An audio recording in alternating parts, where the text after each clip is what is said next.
आधुनिक इतिहास इन्हें पढ़ना है। भारत का आधुनिक इतिहास, मॉडर्न हिस्ट्री ऑफ इंडिया।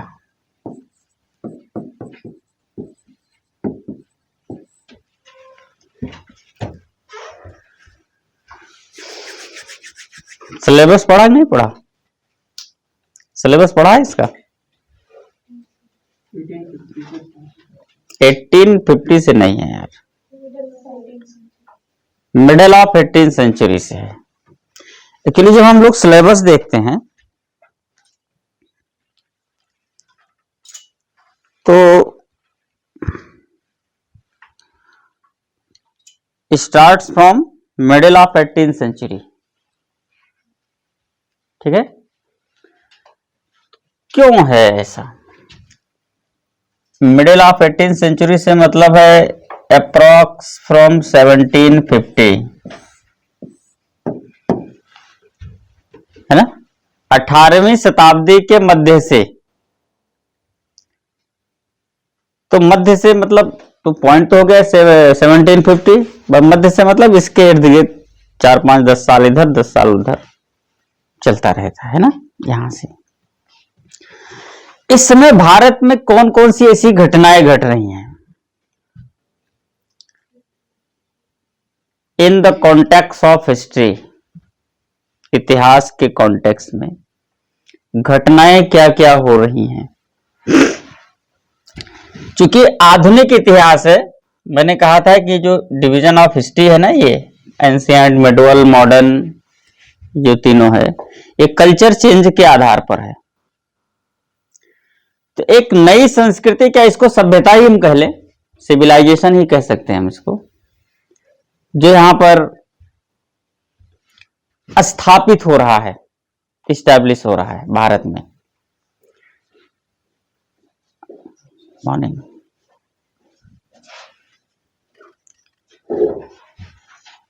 तो आधुनिक इतिहास का जो मूल, जो मर्म है, वो है मॉडर्न, यानी मॉडर्निटी, आधुनिकता।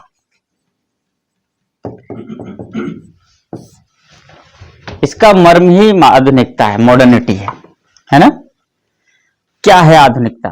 भारत में जब से आधुनिकता आएगी तब से न माना जाएगा, तो ऐसा क्या है कि यहां से माना जा रहा है from the middle of 18th century, और क्यों? दोनों मुद्दे ठीक ठाक हैं और यहां से क्वेश्चन भी है, बस हमको समझने की जरूरत है, देखने की जरूरत है। तो पहली चीज तो ये कि आधुनिकता का जो आधुनिक कल्चर है, जो मॉडर्न कल्चर है, वो क्या है? वो है मॉडर्निटी, आधुनिकता, और आधुनिकता है to be update with the time. यही तो है, अगर साधारण भाषा में देखा जाए तो समय के अनुसार अपने आप को अपडेट कर लेना।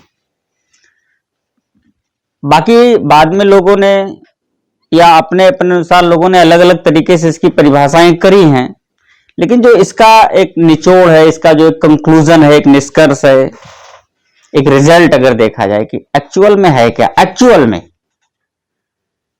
तो मॉडर्निटी है अपने आप को समय के अकॉर्डिंग, समय के अनुसार ढाल लेना, अपडेट कर लेना, जैसा चल रहा है। अगर वैज्ञानिक आविष्कारों का समय चल रहा है तो हम अपने को वैज्ञानिकता की ओर, फिर यही पिछड़ापन और क्या कहते हैं फॉरवर्ड, ये दो चीजें ही निकल के आती हैं कि जो चल रहा है, जो अपडेशन है, उससे अगर हम थोड़ा पीछे हैं तो पिछड़ापन है, ठीक है। जो नई नई चीजें आ रही हैं, अपडेट हो रहे हैं विज्ञान के अनुसार, विज्ञान की उपलब्धियों के अनुसार, अचीवमेंट्स के अनुसार, अगर हम उन चीजों को या उन चीजों के उपभोक्ता के रूप में नहीं आ पा रहे हैं, वो कंज्यूम नहीं कर पा रहे हैं, तो शायद हम पिछड़े हैं। तो कंज्यूम कर लेना, अपडेट कर लेना अपने आप को, हमको लगता है आधुनिकता है। तो तो एक नया युग है ये मॉडर्निटी का। क्या वैज्ञानिकता का युग है मॉडर्निटी। एक्चुअली ये चीज सबसे पहले ये एक विचारधारा है। मॉडर्निटी एक विचारधारा है। पहली चीज तो ये कोई वस्तु का नाम नहीं है, ये वस्तु आ गई, ये वस्तु आ गई, ये वस्तु आ गई तो उसको हम लोग कंज्यूम करने लगे तो मॉडर्न हो गए, ऐसा कुछ है नहीं। ये एक विचारधारा है, एक कॉन्सेप्ट है, ठीक है, एक आइडियोलॉजी है। और ये चीज सबसे पहली बार अगर देखा जाए तो ये यूरोप में स्टार्ट हुआ है। एक विशेष परिस्थितियों में, एक विशेष कंडीशन में यह यूरोप में स्टार्ट हुआ। वो कंडीशन क्या है? वो कंडीशन समस्याओं का है, प्रॉब्लम्स का है। क्योंकि मॉडर्निटी अगर वैज्ञानिक उपलब्धियों से जोड़कर हम अपने आप को प्रस्तुत करते हैं तो जो वैज्ञानिक उपलब्धियां हैं, जो वैज्ञानिक अचीवमेंट हैं, साइंटिफिक जो अचीवमेंट्स हैं, जो विज्ञान है, एक्चुअली वो विज्ञान आता ही प्रॉब्लम से, समस्या से। पहले समस्या आएगी, प्रॉब्लम्स, है ना, फिर क्या होगा, फिर उसका ऑब्जर्वेशन होगा, परीक्षण होगा, फिर प्रैक्टिकल होगा, है ना, और फिर कुछ कंक्लूजन निकलेगा। ये पूरे प्रोसेस को हम साइंस कहते हैं, कंक्लूजन तक। तो कुछ ऐसी परिस्थितियां बनी यूरोप में कि वहां पर मॉडर्निटी आई। मॉडर्निटी के लिए जो प्रोसेस है, एक प्रोसेस होता है जिससे मॉडर्निटी आती है, वो प्रोसेस को हम कहते हैं पुनर्जागरण, रेनेसां, है ना, पुनर्जागरण या रेनेसां। बहुत अच्छे से समझ लीजिएगा इसको हम।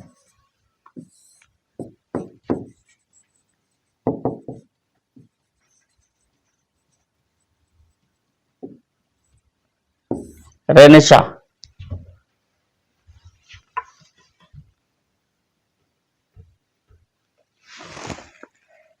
कुछ इधर उधर हो गया क्या? हाँ हो गया यार, ये है, एक मिनट यार, ये है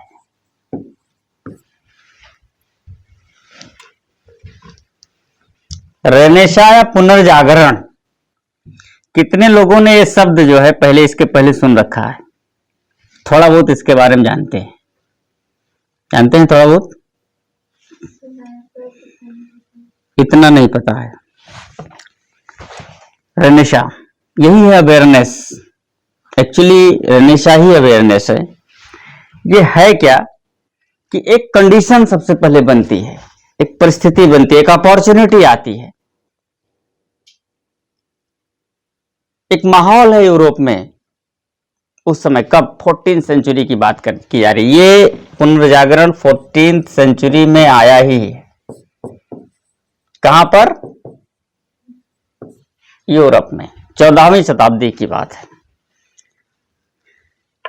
जो भारत में 18वीं शताब्दी तक चलता रहा है, 19वीं शताब्दी तक चलता रहा है, और चल तो आज भी रहा है कहीं ना कहीं से, कुछ ना कुछ, किसी न किसी रूप में। एक धर्मांधता, एक ऑर्थोडॉक्स आइडियोलॉजी जिसको हम कहते हैं, ऑर्थोडॉक्स आइडियोलॉजी, समझ रहे हैं ना? ये परंपरागत एक पैटर्न पर, एक विचारधारा पर हम चल रहे हैं और बस चलते ही चले जा रहे हैं। हम ये नहीं देख रहे हैं कि इसका जो निष्कर्ष है, इसका जो आउटपुट है वो क्या है, इसका नुकसान क्या है, इसका फायदा क्या है, ये कितनों के लिए फायदेमंद है, कितनों के लिए नुकसानदायक है, ठीक है, किसके हित में है और किसके अहित में है। बस चल, जैसे कि तमाम ऐसी प्रथाएं हैं, कुप्रथाएं चल, जैसे मैं एक बहुत जनरल सा नाम, सती प्रथा का नाम लें, अब चल रही है, तो उसके कुछ फॉलोअर्स हैं और लोग उसको प्रमोट कर रहे हैं। उसमें एक पक्षीय प्रमोशन है, उसमें किसी के नुकसान के पक्ष को नहीं देखा जा रहा। ऐसी तमाम परंपराएं। एक समय था जब यूरोप में भी यही चल रहा था। मैं सती प्रथा की बात नहीं कर, ऐसी परंपराएं चल रही थी। एक पोप होता था, जैसे यहाँ के महंत जी होते हैं, वैसे वहां होता पोप, और उसने पूरा इस पूरे सिस्टम पर कब्जा बना के रखा हुआ था। किस सिस्टम पर? धार्मिक सिस्टम पर। अगर आपको वहां तक जाना है, जिसको द गॉड कह रहे हैं, वहां पहुंचना है, ईश्वर तक पहुंचना है, तो आप जा ही नहीं सकते, डायरेक्ट नहीं जा सकते। ये ईश्वर है और यहां से आपको पहुंचना है, तो वो कह रहा है कि बीच में उसके बिना, उसकी सहायता के आप जा ही नहीं सकते वहां पर, उसके ही थ्रू आप जा सकते हैं। ठीक, जैसे तमाम ऐसे धार्मिक कार्य हैं जिसको जैसे ना पंडित जी ही कराएंगे, दूसरा नहीं करा सकता, दूसरा करा ही नहीं सकता। अब इसके पीछे क्या आइडियोलॉजी है हम उस पर चर्चा नहीं करेंगे, क्योंकि वो मुद्दा ही नहीं है, अपना इशू ही नहीं है। बट मैं एक जो चल रहा मैं उसकी बात कर रहा हूं, जबकि वही प्रोसेस उसी तरीके से कोई दूसरा भी करा सकता है, लेकिन नहीं करा सकता क्योंकि वो ब्राह्मण नहीं है। ठीक, तो ठीक यही प्रकार, तो कुल मिलाकर के अब ये द गॉड से मतलब है यहां पर एक सर्वोच्च इच्छा, एक अंतिम इच्छा, अब्सोल्यूट डिजायर, अब्सोल्यूट एक डिजायर, अब्सोल्यूट डिजायर, जिसके बाद कोई इच्छा बची ही ना हो। तो अगर हम सांसारिक इच्छाओं के साथ लगे रहते हैं तो वो फिर कुछ ना कुछ बची रहती है, ये मिल गया तो ये चाहिए, वो मिल गया, मतलब खत्म होने वाली चीजें नहीं है। और एब्सोल्यूट डिजायर की जब हम बात करते हैं तो फिर इसका संधान होता है, इसके बाद फिर कुछ नहीं चाहिए।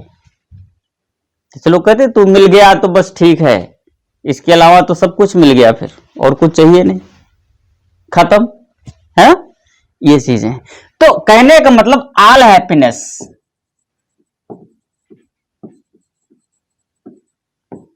ऑल हैप्पीनेस द गॉड में जो देखा सभी प्रकार की प्रसन्नताएं, अब अगर ये लेना है मेरे थ्रू ही जा सकते, अलग से जा ही नहीं सकते आप।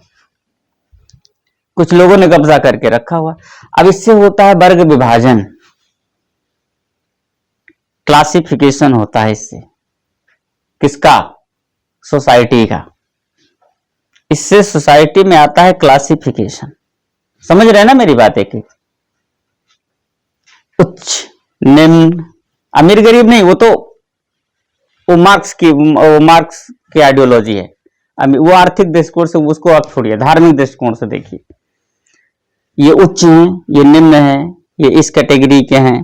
तो इसमें एक विभेदकारी चीजें, एक डिस्क्रिमिनेटरी एलिमेंट्स एंट्री लेते हैं, ये कर सकते हैं, ये नहीं कर सकते हैं, ये काम पर्टिकुलर वर्क्स है और पर्टिकुलर वर्ग ही कर सकता है।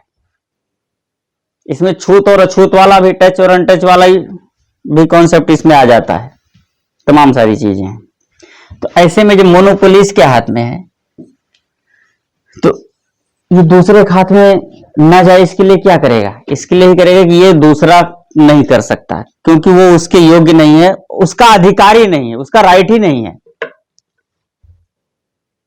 उसका राइट। अब वो अगर जबरदस्ती करता है तो फिर उस पर अटैक होगा, किसका, इसका।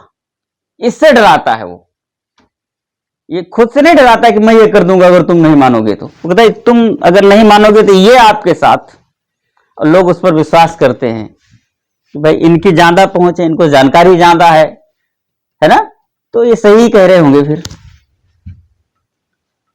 तो लोग एक डर एक बनता है और फिर उसके अधीन आ जाते हैं। तो लोग फॉलो इसलिए करेंगे कि वो जो कुछ भी कहता है उससे अच्छा, उससे सच्चा, उससे यूनिक और कुछ है नहीं। मतलब जो कुछ भी यहां से आ रहा है वही एब्सोल्यूट है। जो देश है, जो देश की संस्कृति है, जो ये बना के बैठे हैं, उनकी संस्कृति सबसे अच्छी है, उनका कल्चर सबसे अच्छा है, उनकी विचारधारा, उनकी आइडियोलॉजी सबसे अच्छी है। इवन उनका कल्चर का जो कुछ भी है सब कुछ उनका सबसे अच्छा है, द बेस्ट, उससे अच्छा हो ही नहीं सकता। तो लोग चाहें तो उनकी कॉपी कर सकते, बट वो निकल के कहीं नहीं जाएंगे, जो है वो सबसे अच्छा है। तो फिर उनको दूसरों के यहां जाने का, दूसरों को देखने का, दूसरों सीखने की और है ना एक्सपेंशन करने की जरूरत ही क्या है। तो एक भूभाग में, एक भौगोलिक सीमा में, बाउंड्री में बंध के था। अब उस समय अपॉर्चुनिटीज हुई, मौके पर हुआ गया, कुछ ऐसे पुराने ज्ञान जो दबे पड़े थे, सोक्रेटिस जैसे लोगों ने, पुराने विचारक भी तो हैं, अरिस्टो, सोक्रेटिस, है ना, रूसो, तमाम ऐसे विचारक हैं जो कुछ आइडियोलॉजी देकर के जा चुके हैं प्राचीन काल में, और वो दब के पड़ी, उसको तमाम लोगों ने, एक विशेष वर्ग ने नहीं सपोर्ट किया। जैसे आप सुकरात को ही ले लो, सोक्रेटिस को ले लो, उसने सीधे सीधे इस चीज को फोकस किया कि वास्तविक नॉलेज ज्ञान है क्या, सर्वोच्च ज्ञान क्या है, द बेस्ट नॉलेज है क्या। तो उसने कहा कि यही जान लेना कि हम कुछ नहीं जानते हैं, इससे अच्छा नॉलेज कुछ हो ही नहीं सकता। नहीं तो दुनिया तो इसी में परेशान रहती कि हमसे ज्यादा, हमसे आगे कुछ है ही नहीं है, हमको नहीं जानते अभी, भाई जना ही दो, नहीं जानते तो। लेकिन लोगों की समस्या यही है, तुम हमें नहीं जानते अभी हम क्या है, ये समस्या ही खतरनाक है। तो सुकरात तो ही सिखा के चला गया ना कि हमें जानना ही यही है कि हम कुछ नहीं जानते। पहले तो ये जान ले कि हम कुछ नहीं जानते, फिर कोशिश आगे की जाएगी। मतलब जो कुछ भी हमारे पास है, जो मैंने अभी मैंने चर्चा करी ना कि ये कह रहे हैं कि जो कुछ भी है द बेस्ट, इससे अच्छा हो ही नहीं सकता। और यही जो क्या कहते हैं आइडियोलॉजी, इसी को तो तोड़ना है, इसी विचारधारा को तो तोड़ना है, खंडित कर देना है इसको।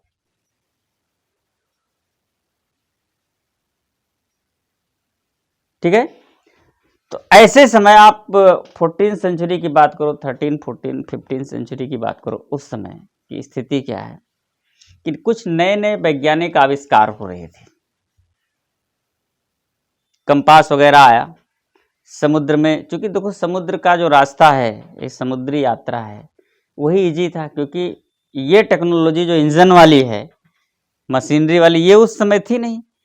तो अगर आपको स्थल मार्ग से चलना है तो पैदल चलिए, घोड़े वगैरह से लोग चलते थे, जानवरों से चलते थे, उसका सहारा लेते थे, है ना। वस्तुओं को या सामान को ढोने के लिए भी किसका सहारा ले, जानवरों का ही सहारा लेते थे, बैलगाड़ी, बुलक कार्ट्स वगैरह लेके चलते थे, या अन्य ऐसे प्रकार गाड़ियां बनाए हुए थे।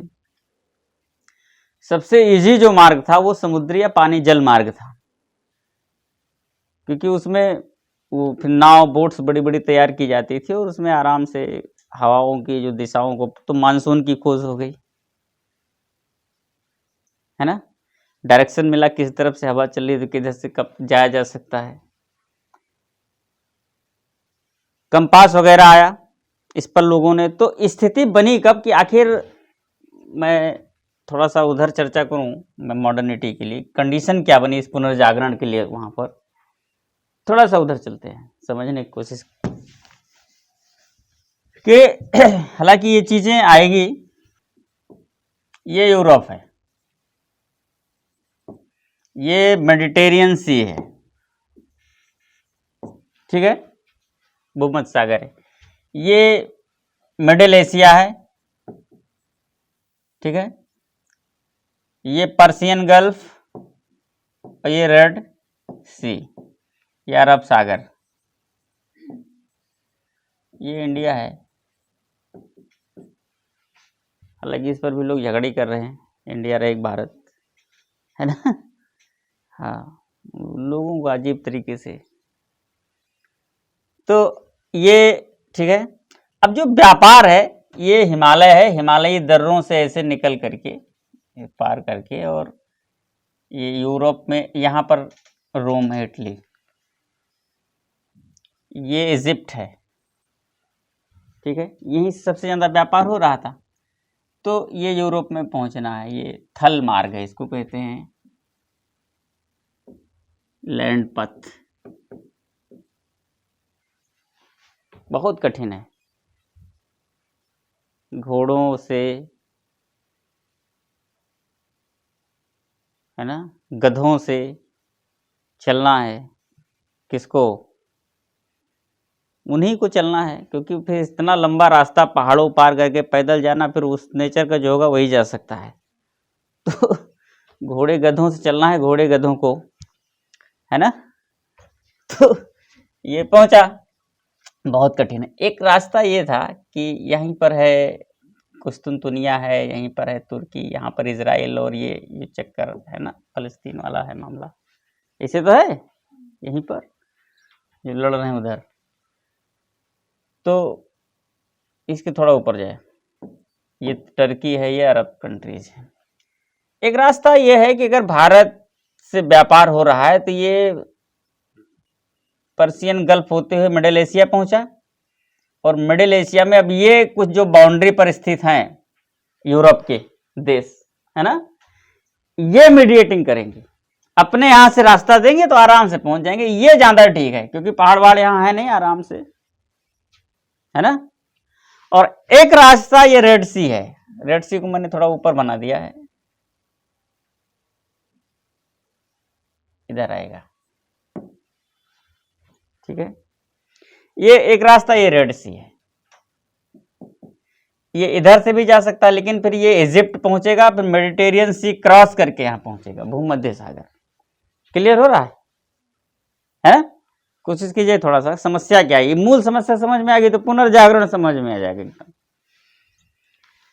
अब ये यहां से जाए तो मध्य जो प्राचीन इतिहास का हमारा जो व्यापार है ज्यादातर ये रोम से, यूरोप से रहा है, रोम से रहा है। तो इसमें ये जो इजिप्ट है, मिस्र, इसने काफी मध्यस्थता करी है, काफी बिचौली है। बिचौलेपन का मतलब यह है, मेडिएटिंग का मतलब यह है कि जैसे अपना सामान ले जाके इसको दे दो, थोड़ा बहुत ही एक्स्ट्रा करके अपना कमा लेगा और ले जाके वहां पहुंचा देगा, तो इसका भी बिजनेस हो गया, ठीक है। एक तो ये भी है, और एक फिर रास्ता दे दिया कुछ ले दे के अपना, मतलब कहीं ना कहीं से ये सहयोग कर रहा है इस पूरे व्यापार में, ये है। लेकिन समस्या यहाँ की है, क्योंकि समुद्री रास्ता है थोड़ा सा ज्यादा, ये पूरा फिर ये फिर है ना। यहाँ तो अब तो सुएज नहर बन गई है क्रॉस के लिए, उस समय नहीं था, ठीक है। लेकिन यहाँ की समस्या क्या थी कि थोड़ा सा भौगोलिक प्रभाव था, इफेक्ट था। जैसे एक भूमध्य रेखा पर एक जो धाराएं, समुद्र में चलती धाराएं, करंट्स, तो विषुवत रेखा से जो चलने वाली करंट्स थी वो गर्म धाराएं, जो ऊपर से विषुवत रेखा से, इक्वेटर से जो धारा आती है वो गर्म जल धारा आती है, और जो ध्रुवीय क्षेत्रों से धाराएं निकलेंगी इधर से या उधर से, उत्तरी ध्रुव, तो ध्रुवीय क्षेत्र जो पोलर सेक्शन से निकल रही हैं वो होती ठंडी जलधारा। तो यहाँ से दो जलधाराएं, एक तो विषुवतीय जलधारा यहाँ निकलती थी, और एक जलधारा नीचे से आती थी ठंडी, और ठंडी और गर्म दोनों जलधाराएं यहीं पर जाती थी मिल। और गर्म पानी में ठंडा पानी डालो तो देखो कितना धुंध कुहासा कुहासा होता है। अब एकदम से मतलब विजिबिलिटी एकदम नगण्य थी, यहाँ पर थी नहीं, एकदम धुंध कुहासा छाया रहता था। तो नाव लेके चलना है, वो भी उतनी टेक्नोलॉजी अच्छी है नहीं, है ना। इतनी अच्छी टेक्नोलॉजी पर भी तो दिक्कत हो ही जाती है, टाइटैनिक जैसी चीजें डूब जाती हैं, तो उस समय बड़े बड़े नाव लेकर के चलना है पतवारों के सहारे, तो कितनी दिक्कत आप समझ सकते हैं। तो यहाँ की सबसे बड़ी कठिनाई थी भौगोलिक, यहाँ पर ठंडी और गर्म दो जलधाराएं मिलती थी, एकदम धुंध कुहासा छाया रहता था, तो चलना थोड़ा सा विजिबिलिटी नहीं थी। तो ये सबसे अच्छा इन तीनों में यही रास्ता था। अब मध्यकाल की स्थिति यह है कि भारत में अरबों का आक्रमण हुआ और यहां पर तुर्कों का हो गया शासन। मध्यकाल में यहां पर कौन है? तुर्क, मुस्लिम। तुर्क कहां से आए? तुर्क मिडिल एशिया से आए। तुर्क कहां से आए? मिडिल एशिया से आए, ठीक है ना।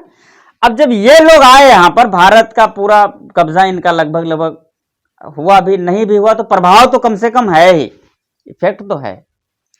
तो अब ये जो व्यापार है भारत से यूरोप के साथ, तो इसका पूरा लाभ यूरोप लेके जा रहा है। तब ये चाहेंगे ना कि ये पूरा जो व्यापारिक लाभ है, जो प्रॉफिट है, ये अपनी ओर करने की कोशिश करेंगे। तो क्या करेंगे? ये करेंगे इस पूरे व्यापार को मध्य एशिया में सेंट्रलाइज करने की कोशिश करेंगे, मिडिल एशिया में सेंट्रलाइज करने की कोशिश करेंगे कि भाई अरब देशों में ये व्यापार रहे, यूरोप क्यों जा रहा है। इस व्यापार को रोकने की बात कर रहे हैं, ठीक है। कौन? भारत के शासक। वो सोच रहे हैं कि अरब इन व्यापार, किस व्यापार को? यूरोप का जो व्यापार है भारत के साथ, इसको फ्रस्ट्रेट किया जाए, या पूर्वी एशिया के साथ जो व्यापार है यूरोप का, भारत तो एक बड़ा रास्ता देने वाला है और पूरा लीडर भी है पूर्वी एशिया का, वो तब भी था, अभी भी है ना। तो इस व्यापार को, रोम के साथ व्यापार को, पूर्वी एशिया के व्यापार को फ्रस्ट्रेट करने की बात करेंगे। कैसे रोकेंगे? भाई तुम व्यापार न करो, ऐसा तो कोई रोक भी नहीं सकता है, बहाने ढूंढेगा। ये कहना तुम यहां से व्यापार न करो, हम करेंगे, ये कोई लॉजिक नहीं है ना। तब अब इस व्यापार में सबसे पहले तो रास्ता दे, तुर्की और इधर से रास्ता होता था, आराम चले जाते थे। तो टर्की जो है लीडर था इस पूरे मिडिल एशिया के व्यापार का, और कई देश इस व्यापारिक मामलों में इसकी सुनते, इसी की चलती थी। तो इसने जो है अपने यहाँ से सबसे पहले क्या किया, भाई मैं ये नहीं कहा व्यापार बंद, इसने कहा मैं रास्ता नहीं दूंगा। यूरोप से होने वाले व्यापार को रास्ता देने से इसने कर दिया मना।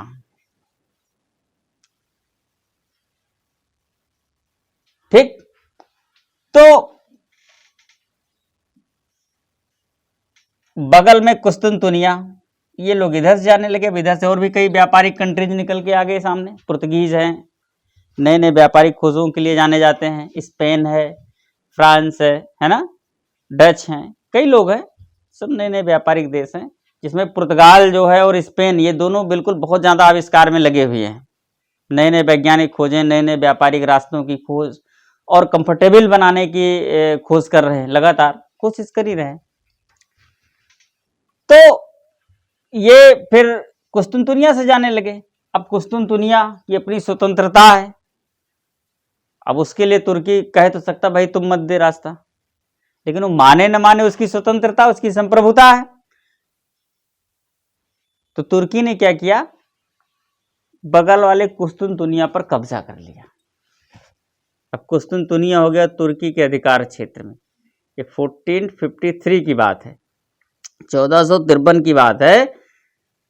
टर्की ने कुस्तुनतुनिया पर कब्जा कर लिया, टर्की कैप्चर्ड द कुस्तुनतुनिया। अब तुर्की से भी जो रास्ता देगा, कौन देगा? तुर्की ही देगा, क्योंकि अब उसके अधीन आ गया तो देगा तुर्की ही। तो अब पूरी तरीके से रास्ता हो गया अपना। यूरोपियों के लिए अब क्या था, या तो इनसे युद्ध करे, इनको पराजित करे, फिर रास्ता बहाल करे। और नए नए व्यापार में या व्यापार के एक्सपेंशन में युद्ध कहीं से भी लॉजिकल नहीं है। व्यापारी लोग युद्ध बहुत कम करते हैं, ध्यान रहे, जितने भी व्यापारी हैं वो युद्ध को बहुत कम प्रमोट करते हैं, युद्ध नहीं करते। वो इससे बिरले स्थिति आ जाए अलग में, रेयर, नहीं तो नहीं ही करते हैं। ठीक है, तो इस समय नए नए वैज्ञानिक आविष्कार भी हो रहे थे। इन्होंने नया रास्ता खोजने की बात करी और नए और वैज्ञानिक आविष्कारों को बढ़ाने की बात करी, युद्ध के पचड़े में नहीं फंसना चाह रहे थे। और इसी समय फिर यहाँ से पुर्तगाल है, स्पेन है, ये अटलांटिक महासागर होते एक नए रास्ते की खोज की, एक केप ऑफ गुड होप होते हुए फिर ये ऐसे भारत पहुंचा, समुद्री नया रास्ता, जिस पर चर्चा की जाएगी। ठीक है, अब माहौल ये है कि अपॉर्चुनिटी है, मौका है, नई नई खोजें हो रही हैं, और ये लोग, हमको कहीं जाना नहीं है, हम दूसरे देश को क्यों जाएं, हमसे अच्छा कोई नहीं है, इसके चक्कर में भाई इन्होंने एक ऐसा कल्चर बना रखा है कि ये कहीं निकल के जाना ही नहीं है। अब जब मौका है, अब व्यापार इधर से बंद हो गया, लेकिन अब बंद हो गया तो नुकसान होगा ना उसका, तो अगर इनकी मानेंगे तो व्यापार क्लोज करो, जो है उसमें संतुष्ट रहो, अपना ही सर्वश्रेष्ठ है। ठीक है, तो जब मौका है, नए नए वैज्ञानिक आविष्कार हो रहे हैं, तो कहने का मतलब अपॉर्चुनिटी है, अवसर है, और जब अवसर होते हैं तो ऐसे आइडियोलॉजी पर हमला हो जाता है। ठीक है, यहां पर पुनर्जागरण आया, और यही पुनर्जागरण आया कि ये विचारधारा जो ऐसे पोप या ऐसे लोगों की जो हमसे अच्छा कोई नहीं है, सबसे पहले यही विचारधारा का खंडन हुआ, इसको तोड़ा गया, इस मिथक को रॉन्ग साबित कर दिया गया कि ये आइडियोलॉजी ही गलत है। क्या हमसे अच्छा कोई? सबसे पहले इनको ये पता चल गया कि जो हमारे पास है वो कुछ नहीं के बराबर है, दुनिया बहुत बड़ी है, और दुनिया में निकलो, जो नहीं है लो, लाओ, ले जाओ, एक आदान प्रदान, एक्सचेंज, है ना, होंगे, तो इससे एक ग्लोबलाइजेशन की स्थिति आती है। इसी को भूमंडलीकरण कहते हैं, ग्लोबलाइजेशन। एक ग्लोबलाइजेशन की स्थिति बनती है, एक भूमंडलीकरण की स्थिति बनती है।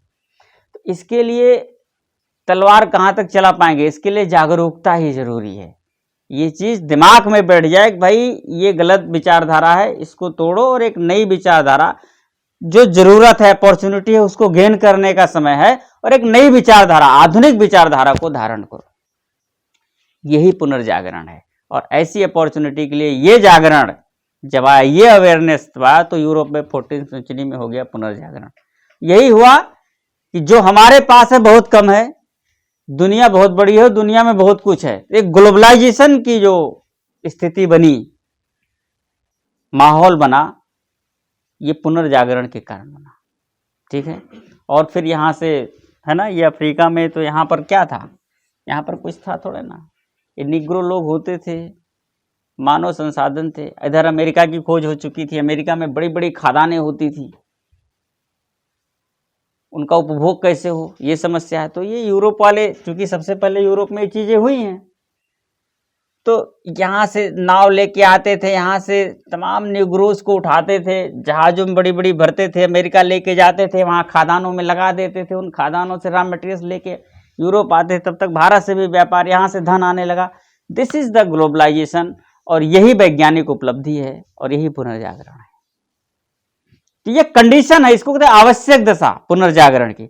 14वीं शताब्दी में यूरोप में पुनर्जागरण जब हुआ, आधुनिकीकरण, तो हुआ क्या इसमें पुनर्जागरण? मैं 2-3 शब्दों में उसको लिखूं, इसमें आया क्या? इसमें सबसे पहले आया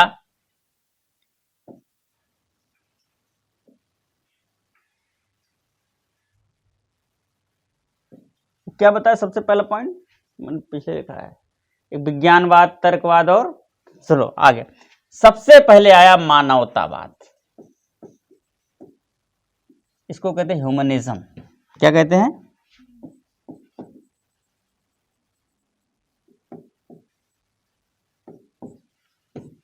सबसे पहले मानवतावाद आया, क्योंकि ऐसी आइडियोलॉजी, आधुनिकता की जो आधुनिकता है, जो मॉडर्निटी है, उसका स्तंभ है ये, उसका पिलर है ये।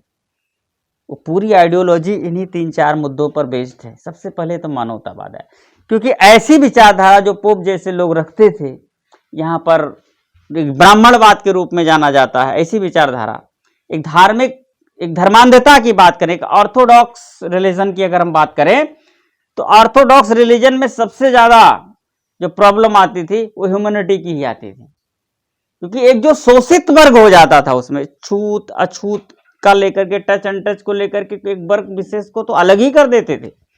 आप प्राचीन इतिहास पढ़िए, निर्वसित अनिर्वसित आप लोगों ने देखा होगा कि शूद्रों में भी एक कैटेगराइज तो शूद्र कर दिया, और उसमें भी कैटेगरी की जा रही है कि शूद्र वे जो समाज के भीतर रह सकते हैं, एक शूद्र वो जो समाज के भीतर रह ही नहीं सकते, अछूत, उनका काम फिक्स कर दिया गया, क्या कर सकते हैं, उनकी परछाई तक नहीं पड़नी चाहिए। तो एक जो मानवता तार तार हो रही है यहाँ पर, एक ह्यूमैनिटी पर बहुत बड़ा खतरा था ये, ऐसी विचारधारा। तो सबसे पहले इस विचारधारा को खंडन करने के लिए, देखो सपोर्टर होने चाहिए ना, तो सपोर्टर कैसे बनाएंगे आप? मान लो आपको चुनाव लड़ना हो तो उसके लिए चाहिए सपोर्टर, सपोर्टर कैसे बनाएंगे आप? तो शुरू में आए सपोर्टर कैसे बनाएंगे? ऐसे कहेंगे कि भाई सपोर्ट हमको करो, तो लोग नहीं करेंगे ना, तो जमानत जब्त हो जाएगी, एक वोट नहीं पाएंगे। तो नेता लोग क्या करते हैं, सबसे पहले आते हैं तो लोगों की समस्या उठाते हैं। वो नहीं कहते कि हमको चुनाव लड़ना है, भाई यहाँ यार रोड बहुत खराब है, कौन है यहाँ पर विधायक, ये है, अरे यार बहुत बुरी स्थिति है, चलो अच्छा हम देखते हैं, हम कुछ करते हैं। वो लोगों की समस्या उठाते हैं, वो प्रॉब्लम उठाते हैं, तो किसके दुख दर्द को उठाते हैं, लोगों को। तो जब लोगों के दुख दर्द में आप दिखावे का ही सही सपोर्ट थोड़ा सा कर देंगे ना, तो थोड़ा सा लोग फिर आपको सोचेंगे यार इन्होंने तो ये किया था।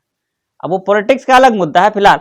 तो सबसे पहले तो मानवता आई, ऐसी विचारधारा को तोड़ने के लिए भाई कैसे तोड़ सकते, ज्यादा से ज्यादा लोग उसके फॉलोअर्स हैं, आप तोड़ ही नहीं सकते जो कुछ भी, तो आप उनके फॉलोअर्स को तो तोड़िए ना, तो फॉलोअर्स को तोड़िए। उस विचारधारा से जो तकलीफें हो रही हैं, जो प्रॉब्लम्स आ रहे हैं, जो समस्याएं आ रही हैं, ऐसे लोगों को जताइए कि आप ऐसा क्यों झेल रहे हैं। जैसे सती प्रथा को अगर हटाना है, समाप्त करना है, तो महिलाओं को जागरूक करिए। अब पता लगा महिलाएं ही सपोर्ट में खड़ी हैं, नहीं नहीं सती प्रथा रहेगी, आप लोग जाइए, तब हटा ही नहीं सकते ना, तब तो समाप्ति नहीं हो सकता। तो सब उसको डायरेक्ट आप नहीं खत्म कर सकते, सबसे पहले महिलाओं को जागरूक करिए, महिलाओं को बताइए क्यों झेल रही है, तो वो अपना दुखड़ा रोएंगी, भाई कैसे बोले, नहीं बोल सकते। यहाँ पर तो एक ऐसी ऐसी तमाम मान्यताएं हैं, पति परमेश्वर होता है, उसकी आज्ञा माननी होती है, ये होता है वो होता है, अपना एक लिमिट है, सारी चीजें दुखड़ा। तो उसमें एक सिस्टम से शुरू होता है कि कैसे आप विरोध कर सकती हैं। तो उसमें एक जागरूकता आएगी। ये पति परमेश्वर वाला कॉन्सेप्ट पहले हटाओ। कैसे हटेगा? नहीं हटेगा। पहले पढ़ो लिखो, थोड़ा आगे बढ़ो, लेवल में आओ। अब पता लगा सब सारी वस्तुओं के लिए, सारी जरूरतों के लिए पूरा डिपेंड उन पर ही करना है, तो आप कह ही नहीं सकते ना कि परमेश्वर होता है। तो समस्या आ जाएगी। फिर आप नहीं मानोगे तो फिर साधन बंद कर देगा, तब तो खाने तक की दिक्कत आ जाएगी। तो ऐसे डायरेक्ट नहीं कर सकते। सबसे पहले अपने आप को इम्प्रूव करो। This is the improvement. और ये इम्प्रूवमेंट जानते हो क्या है? This is the Jagran. Renaissance पढ़ो। तो एक सिस्टम से चीजें दूर होती हैं, डायरेक्ट नहीं दूर होती हैं। तो इसके लिए सबसे पहले मानवतावाद, यहां एक दूसरे की पीड़ा को समझा जाने लगा। नहीं तो एक जो शोषित वर्ग है ना, जिसका एक्सप्लॉयटेशन हो रहा है, उसके प्रति किसी को मतलब किसी भी प्रकार की कोई दया नहीं है, किसी के लिए मानवतावाद नहीं है, कोई पीड़ा नहीं है, सामाजिक पीड़ा नहीं है। ठीक है, वो समाज का एक नियम मान के उसको संचालित करते चले जा रहे हैं। तब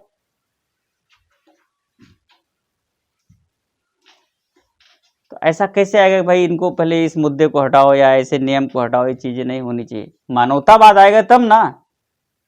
तो सबसे पहले आता है मानवतावाद, ह्यूमनिज्म। तो कैसे तोड़े? फिर आता है तर्कवाद।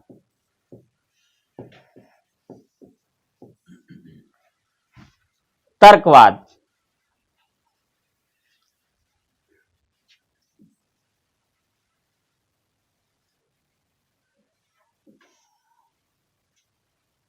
तर्क क्या है यार? रेशनलिज्म नहीं है ना, क्रिटिसिज्म नहीं होगा, वो तो आलोचना का होता है। वो थ्योरी, सापेक्षता का सिद्धांत, थ्योरी ऑफ रिलेटिविटी, तो रिलेटिविज्म भी हो जाएगा, वही है। लेकिन वो तो दूसरा हो गया तर्क। इसको लॉजिक कहते हैं जनरली, दूसरे शब्द में लिख लो यार।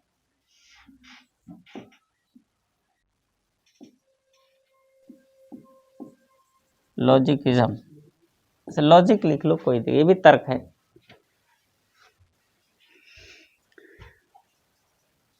तर्कवाद आया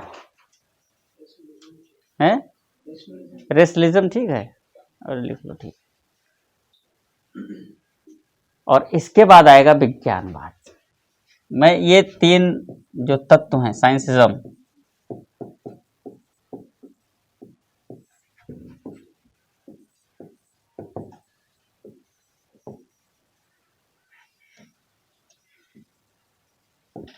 साइंसिज्म, विज्ञानवाद, ये जो तीन तत्व हैं, ये पिलर हैं आधुनिकता की, मॉडर्निटी के पिलर हैं ये, ध्यान रहे।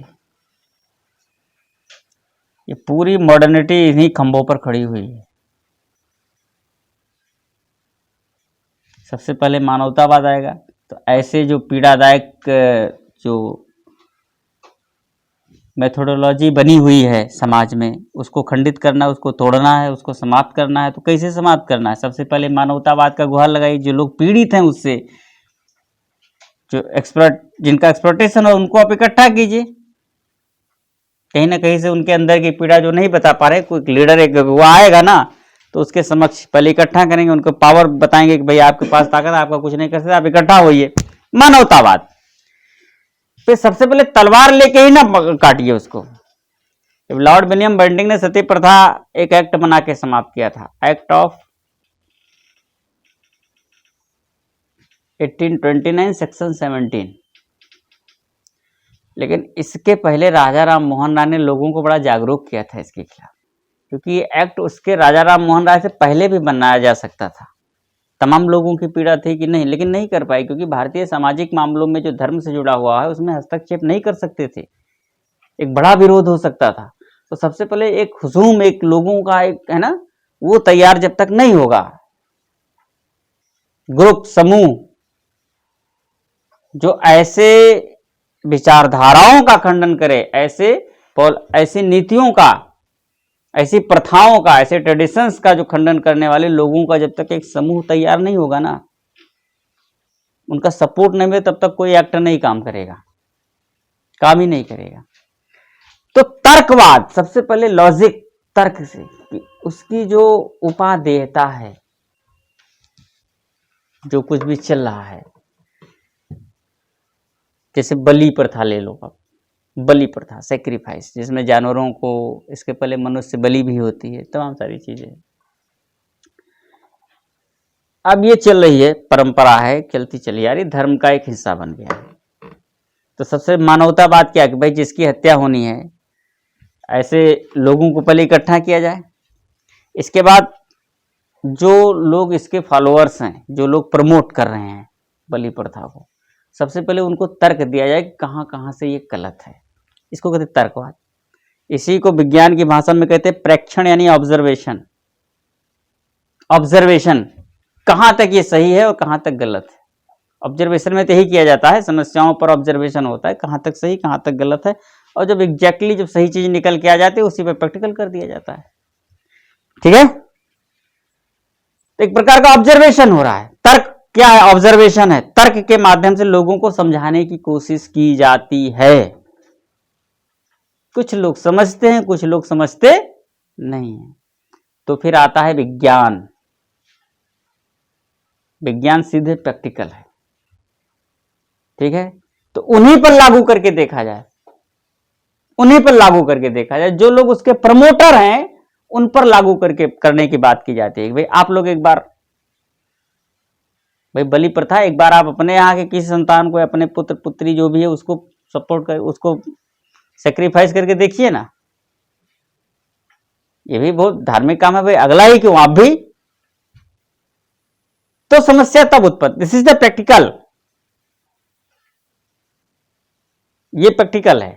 तो विज्ञानवाद आता है, तर्कवाद को स्थापित करने के लिए, प्रूफ करने के लिए विज्ञानवाद आता है। ये तीन सिस्टम है, तीन चरण है, यही इस पुनर्जागरण में निकल करके आए हैं।